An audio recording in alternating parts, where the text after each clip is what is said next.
শুভ সকাল আমার প্রিয় বন্ধুরা। আশা করছি তোমরা যে যেখানে আছো সকলে ভালো আছো এবং সুস্থ আছো। নদিয়া জেলার ছোট্ট একটি গ্রাম থেকে আমি অনিতা তোমাদের সকলকে জানাই আমার ব্লগ চ্যানেলে অনেক অনেক স্বাগত আর অনেক অনেক ভালোবাসা। তো প্রত্যেক দিনের মতো সকাল সকালে ঘুম থেকে উঠে গিয়েছিলাম, আর ঘুম থেকে উঠে বাসি উঠোন ঘরটা পুরো ঝাড় দিয়ে নিয়েছিলাম। ঝাড় দিয়ে নেওয়ার পরে গুড্ডুকে একটু হালকা কিছু খাইয়ে নিয়েছিলাম, কারণ গুড্ডু কালকে রাত্রেবেলা ঠিক করে খায়নি।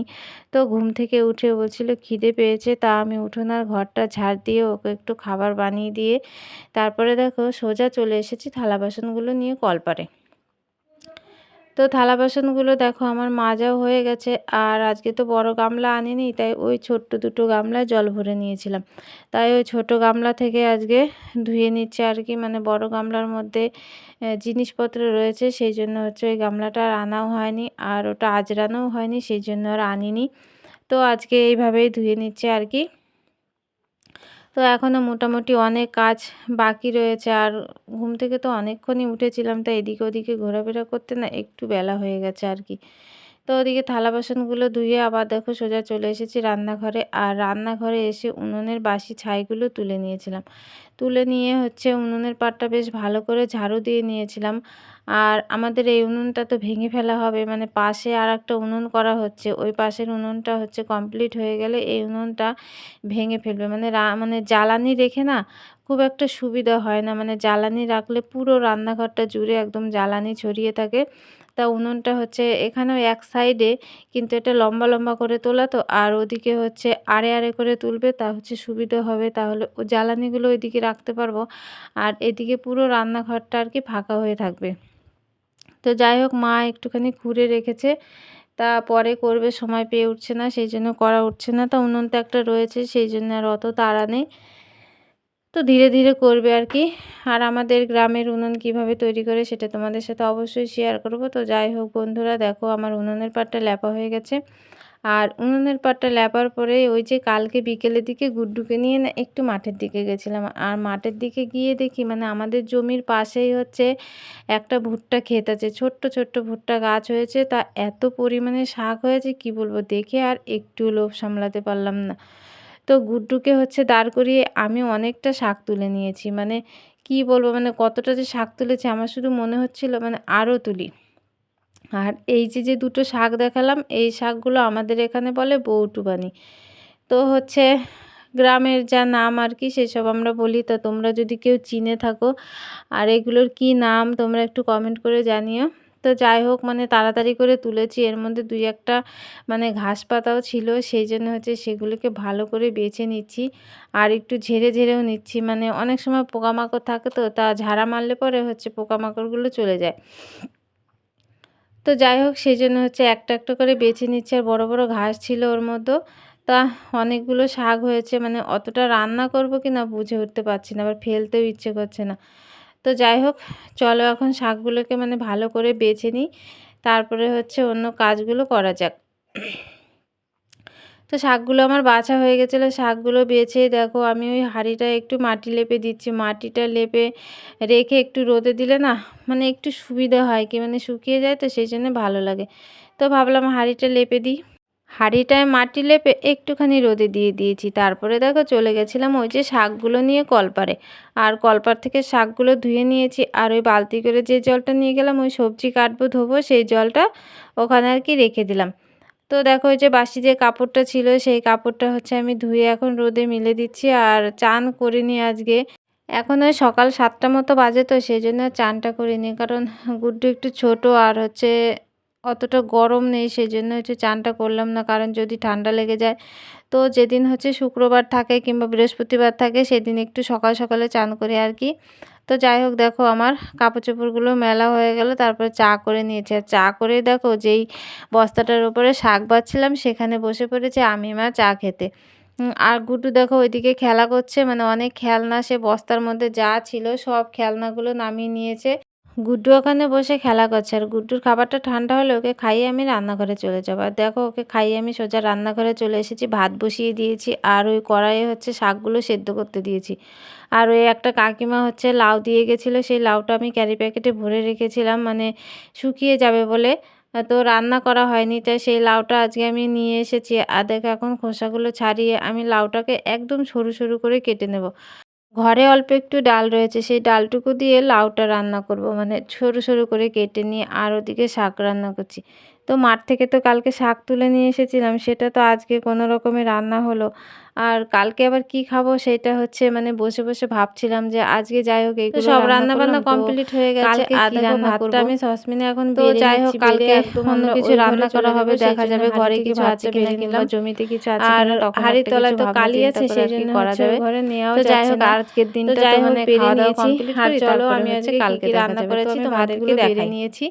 তো চলো এখানে দেখো আমি ভাত করেছি আর ভাতটা তো সসপ্যানে এদিকে দেখো আমি সসপ্যানে ভাতটা বেড়ে নিয়েছিলাম। আর এখানে আছে শাক ভাজা করেছিলাম, কালো জিরে ফোড়ন আর পেঁয়াজ রসুন দিয়ে কাঁচা লঙ্কা দিয়ে বেশ সুন্দর শাকগুলো রান্না করে বেশ ভালো লাগে। আর এখানে হয়েছে শাকগুলো খেতে আম দিয়ে মানে অল্প একটু ডাল রান্না করেছি, ডাল করেছিলাম। যে সবজিগুলো করেছে ওগুলো একটু বেশি ঝাল দিয়েছি, সেই জন্য অত ঝাল খেতে পারে না করেছি। আর এই দেখো ডাল দিয়ে লাউ দিয়ে ডাল দিয়ে একদম গামাখা একটা তরকারি করে রান্না হয়েছে। আর এখানে করেছি আমের টক। আর গরমের দিনে কিন্তু আর এখন তো গরমের সময় একটু টক খেতে বেশ ভালো লাগে। তো দেখো ওদিক থেকে আমি সব এই মানে এই ঘরে নিয়ে চলে এসেছি, খাওয়া হয় এই ঘরটা, তো সবকিছু এই ঘরে নিয়ে এসেছিলাম। আর এখন দেখো আমি ভাত বেড়ে নিচ্ছি আর গুড্ডু দেখো কেমন দুষ্টুমি করছে। ভাত বেড়ে নিচ্ছি আর গুড্ডু কেমন দুষ্টুমি করছে। আর এই যে পাশে যে বসে রয়েছে এটা হচ্ছে আমার দাদার মেয়ে রয়েছে, ওর সঙ্গে খেলা করছিল। আর ও ওর সঙ্গে হচ্ছে খেলা করে, সেই খেলা করছিল। আর আমি মানে পেলে ও ভীষণই খুশি হয়, সময় পালায় নিয়ে স্কুলে যায় পড়তে যায়। এখন আমি হচ্ছে গুড্ডুকে খাইয়ে দেব, যখনই পাই ওর সাথে তো রান্না করতে করতে খেলা করে আর কি। তো ওদিকে দেখো আমাদের সব খাওয়া দাওয়া হয়ে গেছিলো। আর খাওয়া দাওয়া করার পরে আমি কিন্তু সব বাসন কোসন নিয়ে কলপারে চলে এসেছি। আর এখনও পর্যন্ত কিন্তু আমার চান হয়নি, এখন বাজে ওই বেলা 11টা মতো আর কি। তো এই কাজবাজগুলো কমপ্লিট করে তারপরে হচ্ছে চান করবো। আর তোমাদের তো মানে অনেক ভিডিওতে আমি বলি আমাদের গ্রামের দিকে এরকমই খাওয়া দাওয়া। তো যাই হোক থালা বাসনগুলো মাজা হয়ে গেছে। আর এখন দেখো আমি এই থালা বাসনগুলো ধুয়ে নিচ্ছি, কারণ একটা গামলা ফাঁকা ছিল, সেই গামলাটায় গুড্ডুর হচ্ছে জল রোদে দেওয়া হয়েছে, সেই জন্য আজকে থালা বাসনগুলো মানে এইভাবেই ধুয়ে নিচ্ছি আর কি। প্রত্যেক দিন তো গামলায় জল ভরে নিই, তো আজকে আর গামলায় জল ভরিনি। তো যাই হোক প্রত্যেক দিন তো আর একইভাবে ধোয়া হয় না, একটু অন্যরকমভাবে আর কি আজকে একটু ধুয়ে নিলাম। তো দেখো সব থালা বাসনগুলো মাজা হয়ে গেছে আর আমি ধুয়েও নিয়েছি। আর এখন কড়াটা বাকি রয়েছে, ওই যে তলায় যে কালি আছে সেটা ছাড়িয়ে এখন ধুয়ে নেব আর কি। তো বন্ধুরা সেই যে খাওয়া দাওয়ার পরে থালা বাসন ধুয়ে হচ্ছে গুড্ডুকে চান দান করিয়ে তারপরে হচ্ছে আমিও চান দান করে পুজো টুজো দিয়ে শুয়েছিলাম। আর এখন বাজে হচ্ছে ওই 4টে মতো, এখন ঘুম থেকে গুড্ডু উঠলো। আর আমি এতক্ষণ গুড্ডুর পাশে শুয়েছিলাম। তো আমাদের কিছু জামা কাপড় রয়েছে সেগুলো এখন আনতে যাচ্ছি। আর এখনও কিন্তু বেশ ভালোই রোদ আছে, 4টে মতো বাজে আর কি, আর খুব একটা গরম নেই। তো চলো ওই বাগান থেকে হচ্ছে জামা কাপড়গুলো তুলে নিয়ে আসি। আর গুড্ডু ঘুম থেকে উঠলে তো মানে কারো কাছে যেতে চায় না, আর কোল থেকেও একদম নামতে চায় না। কোলে থাকতে ভালো লাগে, খুব ভালো লাগে তাই? আচ্ছা ঠিক আছে, তা থাকো কোলে। খুব যখন ভালো লাগে তোমার কোলে থাকতে, তো তুমিও তুলবে আমার সাথে। তাই তোমার এই জামাগুলো তোলো না, ভিজে? হ্যাঁ তাহলে থাকো, ওটা থাক, ওটাও ভিজে মনে হচ্ছে তোমার স্পাইডারম্যান। না না এখন থাক, এখন রোদ আছে, থাক এখন থাক, রোদ আছে শুকিয়ে যাবে, থাক থাক বলেছি। তো বন্ধুরা ওখানে গুড্ডুর কিছু জামা কাপড় ছিল সেগুলো ভিজে, আর আমার এই নাইটিটা ভিজে রয়েছে। তো চলো এগুলো তুলে নিই। তোল, ইয়া ধর, এটা ধর। এইভাবে কি আর কাজ হয় বল?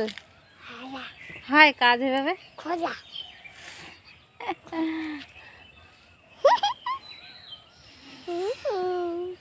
আমি তুলতেই পারছি না এক হাত দিয়ে। দেখো এই গরমের মধ্যে গুড্ডুকে একদম জড়িয়ে নিয়েছি। এই ব্লাউজটা তুলে নাও। তো জ্বালা তো যেগুলো শুকিয়েছিল সেগুলো আর কি তুলে নিলাম। আর এখনও ওগুলো অল্প অল্প ভিজে আছে, সেগুলো একটু পরে তুলে নেবো, এখনও রোদ আছে। তো চলো এখন ঘরে রেখে দিই। আর এই বিকেলের কাজ বলতে ঘরটা ঝাড় দেওয়া, উঠোনটা ঝাড় দেওয়া, এই আর কি, তেমন কোনো কাজ নেই। তো চলো এগুলো রেখে আমি হচ্ছে উঠোনটা একটু ঝাড়ু দিয়ে নেব, আর গুড্ডুকে এখন মার কাছে দিয়ে আসবো। জামা কাপড়গুলো তোলার পরে গুড্ডুকে কোলে নিয়ে একটু ঘুরে বেড়ালাম। তারপরে দেখো সোজা চলে এসেছি উঠোনে। আর উঠোন ঝাড় দেওয়ার আগে কিন্তু আমি ঘরটা ঝাড় দিয়ে নিয়েছিলাম। বিকেলে তেমন কোনো কাজ থাকে না, এই উঠোন ঘর ঝাড় দেওয়া, জামা কাপড় তোলা, এইসব কাজ কি। তো দেখো আমি এদিকে উঠোন ঝাড় দিচ্ছি আর গুড্ডুর অবস্থাটা দেখো, ও গাড়িটা নিয়ে উঠোনের মধ্যে দিয়ে কেমন দৌড়াদৌড়ি করছে, মানে আমার পেছনে পেছনেই ও ছুটছে আর কি। তো উঠোনে দেখো আমার ওদিকে ঝাড়ু দেওয়া হয়ে গেছে, আর হচ্ছে নোংরা কিন্তু অনেকটাই হয়েছে, হালকা হালকা বাতাস দিচ্ছিল সেই জন্য অনেক মানে গাছের পাতা পড়েছে আর কি। তো আজকে ঝাড় দিয়ে হচ্ছে এদিকে দিচ্ছি, কারণ ওইদিকে হচ্ছে বৌদিরা ধান সেদ্ধ করছে। তো তো বন্ধুরা বিকেলের উঠোনটা ঝাড় দেওয়ার পরে মানে কিছু গাছ ছিল সেগুলোতে জল দিয়েছি, মানে কুমড়ো গাছগুলো লাগিয়েছিলাম, গোড়াগুলো একদম শুকিয়ে গেছিলো, ওই গাছগুলোতে জল দিলাম, আর উপরে ড্রাগন গাছগুলোতে জল দিলাম, কারণ ওপরে তখন যাওয়া হয় না, মানে আগে যখন মুরগিগুলো ছিল তখন প্রায় দিনই যাওয়া হতো, এখন আর যাওয়া হয় না। তারপর জল টল দিয়ে সন্ধেবাতি দিলাম, আর এখন দেখো ভাত বসিয়ে দিয়েছি। তো এখন ভাতটা করব, আর গুড্ডুকে পড়ানোর বাকি আছে, গুড্ডুকে পড়াবো। তাই চলো বন্ধুরা, ব্লগটা আর বড় করছি না, তোমরা যে যেখান থেকে আমার এই ব্লগটি দেখছো সকলে ভালো থেকো এবং সুস্থ থেকো। তোমাদের সাথে দেখা হবে আবার পরবর্তী একটা ব্লগে। টাটা বন্ধুরা, গুড নাইট। গুড নাইট বলে দাও। Good night.